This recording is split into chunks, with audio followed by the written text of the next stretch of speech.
1993 की एक उमस भरी दोपहर मुंबई के स्टूडियो में एक फिल्म का क्लाइमैक्स शूट हो रहा था।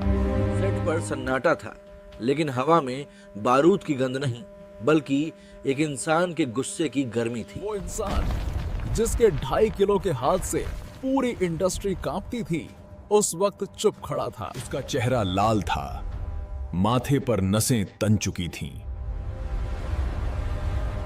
कुछ बोल नहीं रहा था, बस अपनी मुट्ठियां अपनी जीन्स की जेब में कसकर भींच रहा था।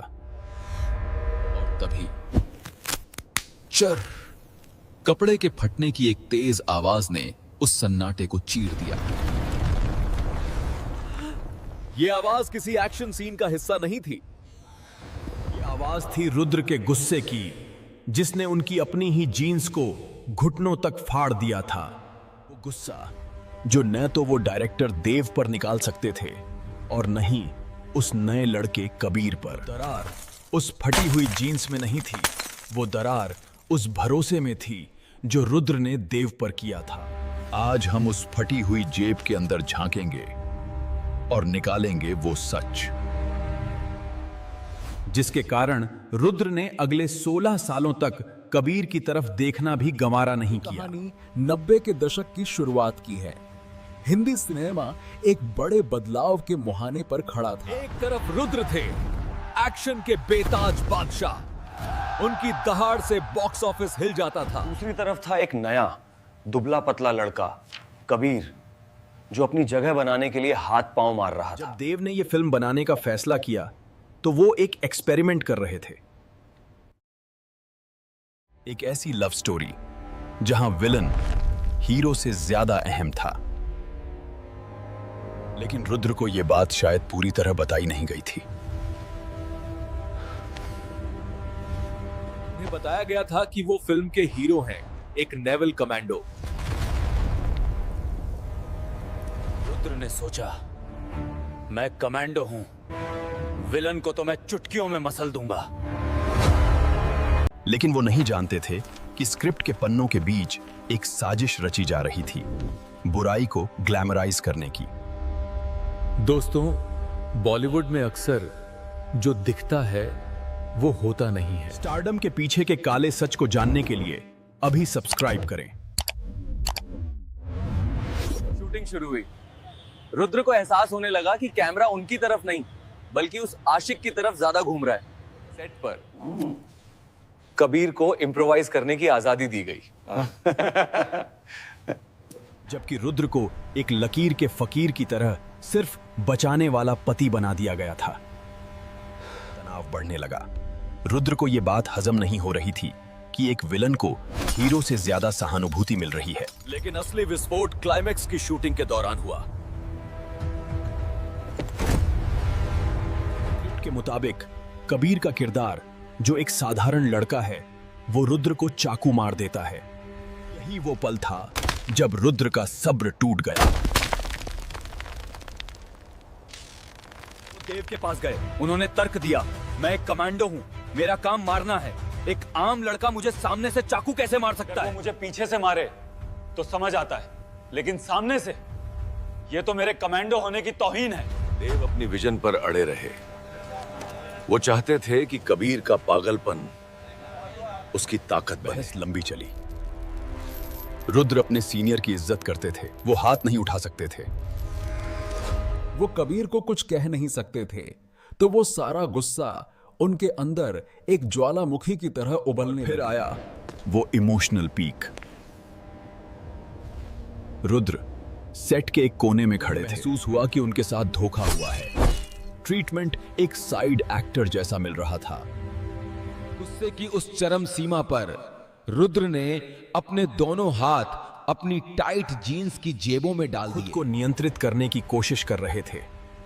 हाथ मुट्ठियों में तब्दील हो गए, शरीर कांपने लगा। देखते ही देखते दबाव इतना बढ़ा कि उनकी जीन्स का मोटा कपड़ा चर्र करके फट गया। जेबें नीचे तक उधड़ गईं। सेट पर मौजूद हर शख्स सन्न रह गया। किसी की हिम्मत नहीं हुई कि रुद्र के पास जाकर उनसे कुछ कहें। फटी हुई जीन्स रुद्र की बेबसी का प्रतीक थी। फिल्म रिलीज हुई और वही हुआ। लोग हॉल से बाहर निकले तो उनकी जुबान पर कबीर का नाम था। कबीर रातों रात सुपरस्टार बन गए। रुद्र जो फिल्म के असली हीरो थे, वो अपनी ही फिल्म में मेहमान बनकर रह गए। ये घटना रुद्र के दिल पर इतना गहरा घाव कर गई कि उन्होंने कसम खा ली। उन्होंने उस प्रोडक्शन हाउस के साथ फिर कभी काम नहीं किया। और कबीर, रुद्र ने अगले 16 साल तक कबीर से बात नहीं की। पार्टी में, किसी फंक्शन में अगर वो टकरा भी जाते तो रुद्र अपनी नजरें फेर लेते या वहां से चले जाते। ये दुश्मनी निजी नहीं थी, ये उसूलों की लड़ाई थी।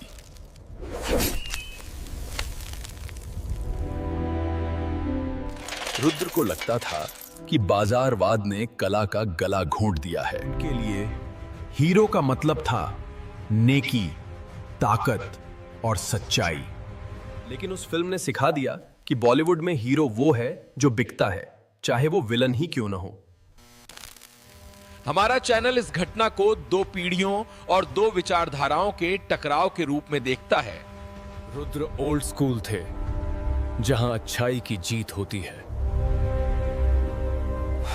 देव और कबीर न्यू स्कूल थे, जहां ग्रे शेड्स को तालियां मिलती हैं।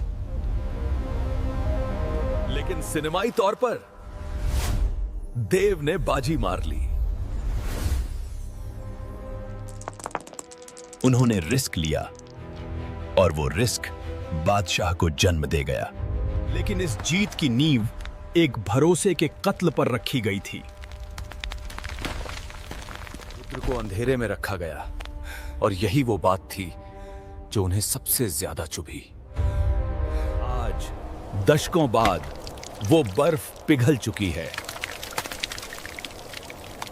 हाल ही में एक सफलता के बाद जब कबीर ने रुद्र को गले लगाया तो लगा कि वो 16 साल का वनवास खत्म हो गया। लेकिन सिनेमा के इतिहास में वो फिल्म हमेशा रहेगी जिसने एक सितारे को बनाया और दूसरे को अंदर से तोड़ रुद्र की वो फटी हुई जीन्स आज भी एक मूक गवाह है उस पल की।